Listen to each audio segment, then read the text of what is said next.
Well, hello, and welcome back to Love Your Money. I'm here to empower you to take control of your financial future. I'm your host, as always, Hillary Hendershott. I'm here to guide you through the world of wealth and well-being. Today, we're exploring a topic that affects many lives, reshaping your financial world through and after a divorce. Divorce affected my life, even though I myself have never been divorced, but my parents got divorced 3 times from different people before I turned 16. Actually, divorced and remarried. Like, I guess you could say it was 1 divorce and 4 marriages. So they got divorced when I was 5 or 6, and then they both got remarried. My parents got divorced. They both got remarried before I turned 10. And then they both got divorced from those people and remarried again. So the final remarriage occurred around my 17th birthday. So I've lived through lots of divorce. I'm sure you already know that half of marriages in the United States end in divorce. Maybe you didn't know that divorce for older Americans has been increasing at a fast pace. So since 1990, the divorce rate for those over 55 has doubled, and for those over 65, it has tripled. Those are really staggering statistics. I'm not going to try to analyze them. And behind each of those numbers is an individual story. Each story involves not just potentially emotional upheaval, but significant financial reorganization. Of course, divorce isn't just about ending a relationship, it's about dismantling a financial partnership too. But divorce can be an opportunity for a fresh financial start. So today we'll cover how to embrace this change as a positive force, strategies for rebuilding and managing your finances, and ways to plan for a prosperous and fulfilling future. So if you're ready to start and turn the page on a brand new financial future, financial story, this episode is for you. You've heard me say many times on Love Your Money that marriage is a financial partnership, which means that a separation or divorce is the process of unraveling that financial partnership. So today I'm going to share with you some of the advice my team and I give to our clients who think they may be facing a separation with their spouse. If you're navigating the initial stages of a divorce, it really is important to handle your finances with care. First, if you're considering divorce or know you're headed that direction, definitely avoid taking on significant new debt. Equally important is to resist the temptation to drain shared bank accounts or retirement accounts. I know the pull can be strong, but financially vindictive actions not only create distrust and sometimes anger or resentment, but they can really have legal repercussions and negatively impact the outcome of your settlement. Legal ownership matters. You will be required to pay debt that's taken out in your name.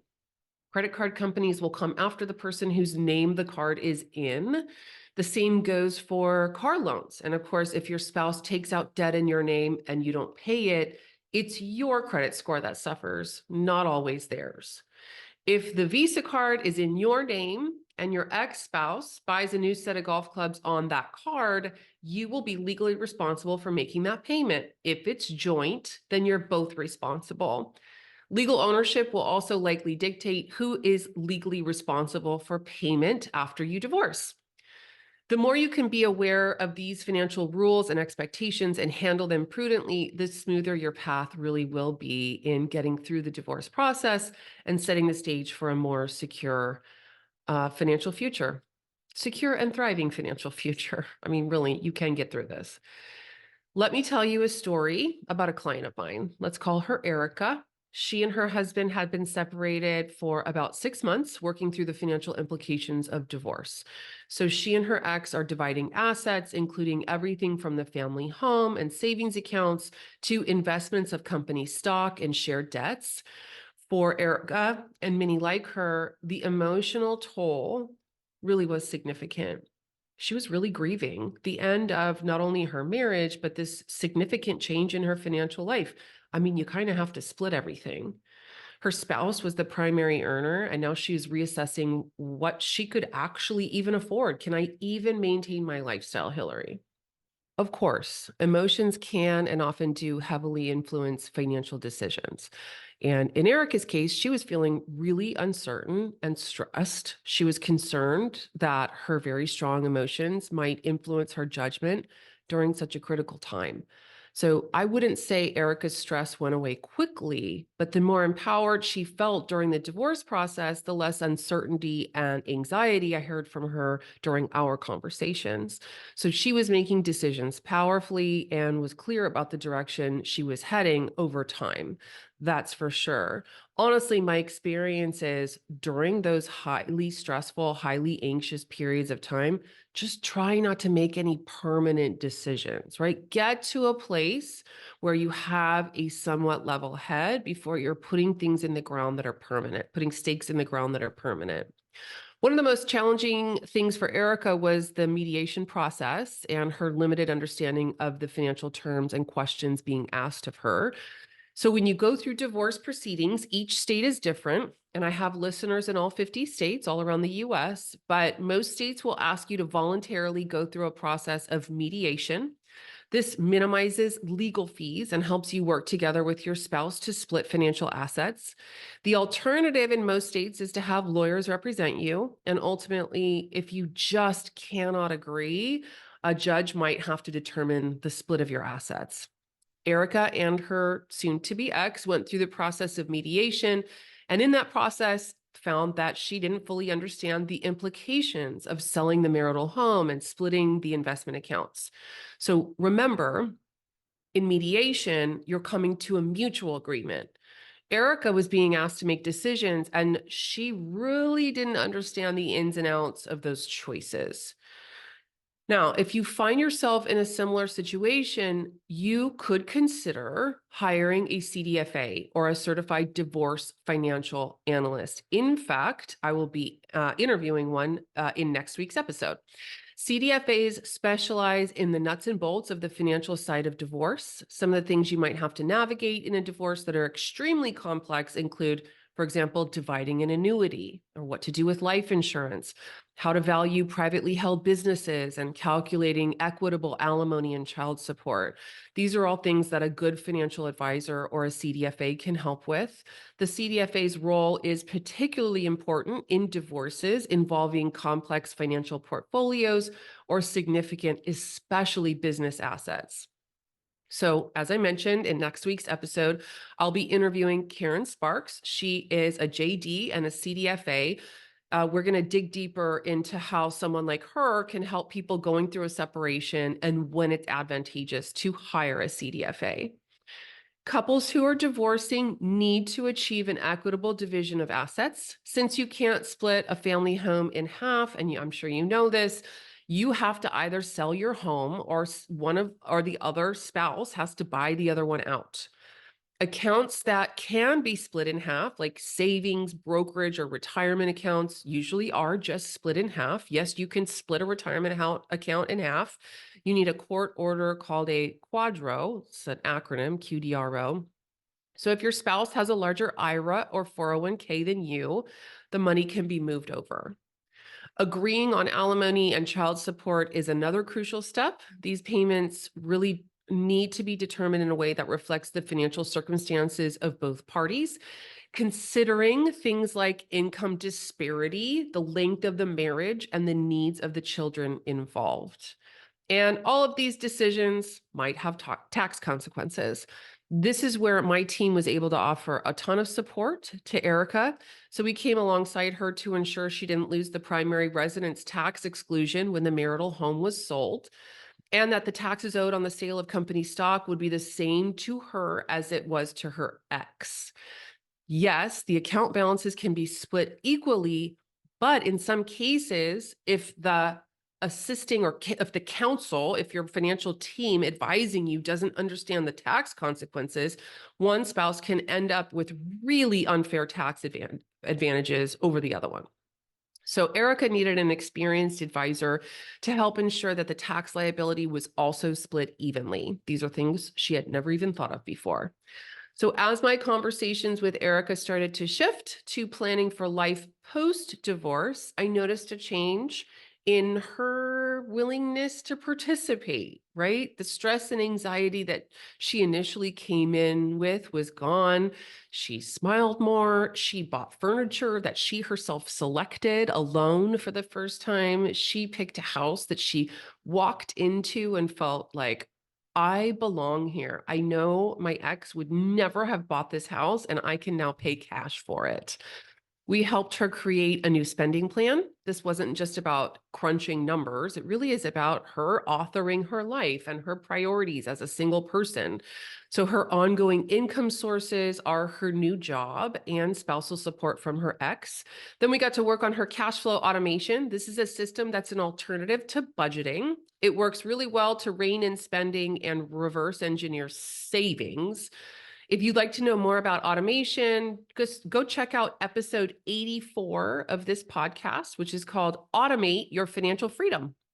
This exercise wasn't just about making sure she could pay her bills, it's also about empowering her to have a sense of control over her financial future. Okay, so next we focused on Erica's credit because she did come out of the marriage with a little bit of credit card debt. So together we made sure there was a plan to have her debt free with a high credit score.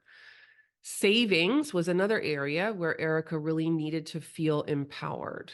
Once the cash flow automation plan was completed, we really had a ton of clarity about what her overhead and spending was. So by process of elimination, we know exactly what she can save every month, because if it's coming in and you're not spending it, we know you can save it. Erica had been relying on her ex to save for retirement, but now she has to take care of herself. So we had her start saving in her company 401k plan, and that's something else she didn't think she could do. Throughout the process, Erica really discovered an inner strength and even a financial acumen that she didn't know she had.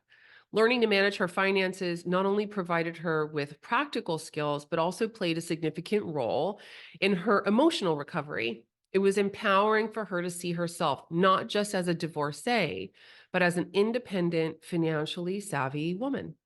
And that's where she's at now. She's really grateful for her newfound independence, and she's enjoying making choices for herself for the first time in decades.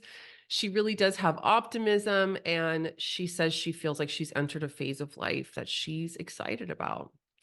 Separation and divorce can be a really traumatic disruption, and I don't mean to overlook, and I'm certainly not overlooking the potentially devastating emotional impacts, right? Um, like I said, I've lived through that. And so I know what that is. Obviously, divorce can have a significant impact on the financial stability of both parties. So my role can be to impact and bolster that financial stability. And it's not easy to build up the strength it takes to keep moving forward. I mean, I really respect and have honestly deep awe of people like Erica who see the opportunity to redefine their personal narrative and emerge from this process stronger and more empowered. That strength really can give you the opportunity to move forward and define your future goals. Post-divorce goals probably look different from what they were before. You have time to reassess your priorities and align your money trajectory with what's important to you. Retirement planning, though, does demand special attention. You might need to adjust your savings and investment strategies to reflect your current financial situation. Don't worry, though, it's like many things in life, it matters most what you do most of the time. So as long as you check in with your financial advisor, get your plan restructured, you can have confidence that you're still on track for success. If you have children, planning for their education might be a top priority. This might involve setting up or revising education savings plans. Sometimes ownership of these is dictated by the divorce agreement, which is called a marital settlement agreement or MSA. After your divorce, you really have a clean slate type of opportunity to redefine your relationship with money. Erica has shown me and my team that it can be a time to shift from viewing money as a source of stress to seeing it as a tool for empowerment. Cultivating a positive money mindset involves recognizing that you have control over your financial decisions and your future.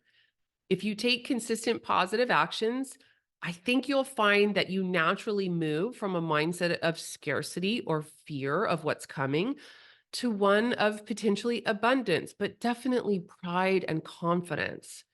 For those looking to rebuild and strengthen your financial independence post-divorce, consider seeking out resources like financial workshops or supportive communities, and of course, professional financial advice. And definitely tune in next week for my interview with Karen Sparks. Success stories abound, and it for individuals who have turned the challenge of a post-divorce financial reset into an opportunity for growth and empowerment. I hope Erica's story inspires you as much as she inspired me and the gals who work for me. So, really, whether it's successfully managing your savings, rebuilding your credit, or investing wisely for your future, each step you take is a testament to your resilience and a commitment to your financial well being. Thanks for being here for this episode of Love Your Money.